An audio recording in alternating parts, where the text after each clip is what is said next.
I've been working on Christmas lights the past 2 years, and what I mean by that is I've been using pixel lights and setting them to music.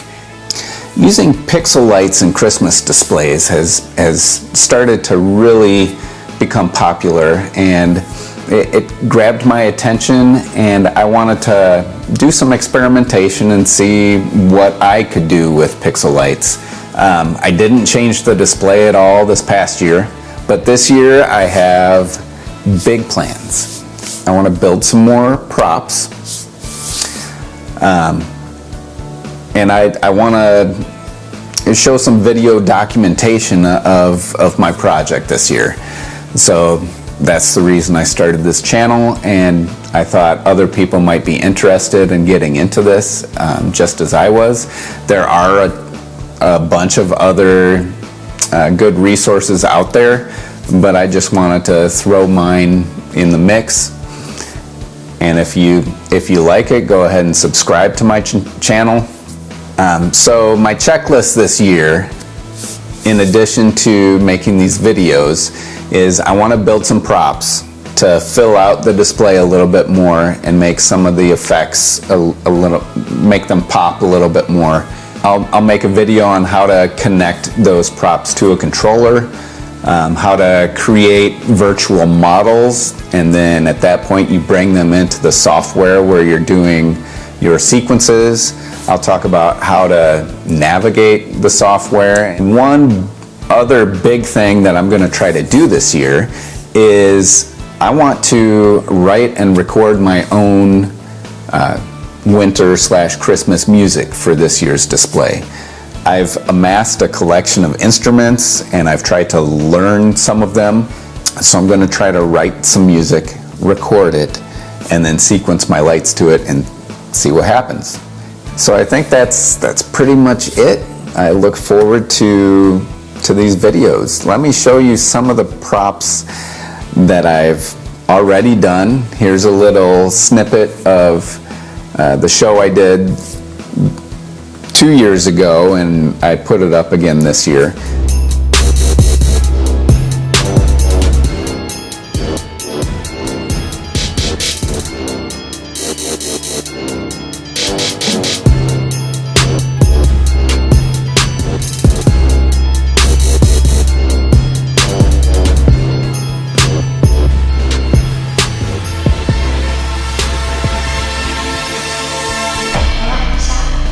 So I have a vision for what my display is going to end up looking like. And part of that vision has to do with how high up I feel comfortable getting on a ladder. And another part of that is the space that I have to work with in the yard.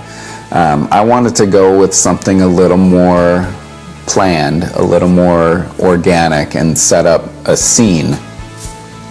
So my first project, I just had 4 trees in a line. I put up 2 snowflakes on the house, and then I did some house outline, and that's pretty much what I had to work with. This year, instead of having the trees in a line, I'm going to stagger them. I'm also going to build a mega tree, but not your typical mega tree with just strands of lights. I'm going to make 2 triangles and set them at an angle, and then I'm going to fill them with circles. And inside the circles I'm going to put some other props. So I'll probably have snowflakes, maybe a star, maybe have a circle decorated like an ornament or something, but I'll do it all with lights to fill in the circles a little bit. And I'm really excited about this build for the mega tree, just because it's something different that you don't see in a lot of people's displays. A couple other things I'm going to add are reindeer. And these reindeer are the wireframe reindeer that a lot of people have in their yards, but they don't have pixels on them. So I'm going to show how I build the reindeer with pixels, taking a used wireframe yard ornament and adding pixels to it. And this is just how I chose to do it. You could do it other ways. The nice thing is these pixels, you can pretty much add them to anything you want. So when you want to build a display, you can either build your own props, or there's some good websites out there to order the pre-made props. I haven't done any of that. I did buy mounting strips to do the house outline, but as far as the props that are in shapes, I wanted to build my own, and that does add a level of complexity as far as getting them into the software, because a lot of times if you buy the pre-made props, they'll also come with the virtual model that you can just put into the display, and it makes sequencing and things like that easier. By building your own and making your own designs and shapes, it does add a couple steps to the process, so just be aware of that. But then you get something original, something that you've actually made and not just bought and stuck lights on. So I chose to go that route. I wanted something unique. Another thing is I didn't want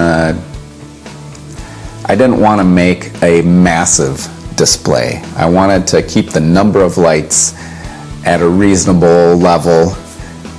Part of my sequencing, I like to do more intricate things rather than have big effects over the whole board or over the whole house. I will include some of that as well, but I like to do more intricate things with the sequencing, and that's really not feasible if you have a ton of lights. The more props you add, the more time it's going to take to sequence if you want to dig down and do more intricate sequencing. So just keep that in mind as well. If it's your first year doing this, I recommend just getting the bullet pixels. Stay away from the pixel strips, because those are a little bit more finicky. In my mega tree, I am going to use some pixel strip, but I am going to have plenty of bullet pixels as well. So this is my first year using the pixel strip, and I'm looking forward to what it will add to my display. So yeah, follow this channel. I look forward to hearing from you guys and seeing if you have suggestions for my builds and for the process. But yeah, I'm pretty excited about where this is going to go this year. Hopefully I'll have enough spare time to accomplish my goals for this Christmas. But since it's January 22nd, I have most of the year to get this together. So it's a big goal, but hopefully I'll be able to pull it off. And yeah, I'm pretty excited about it.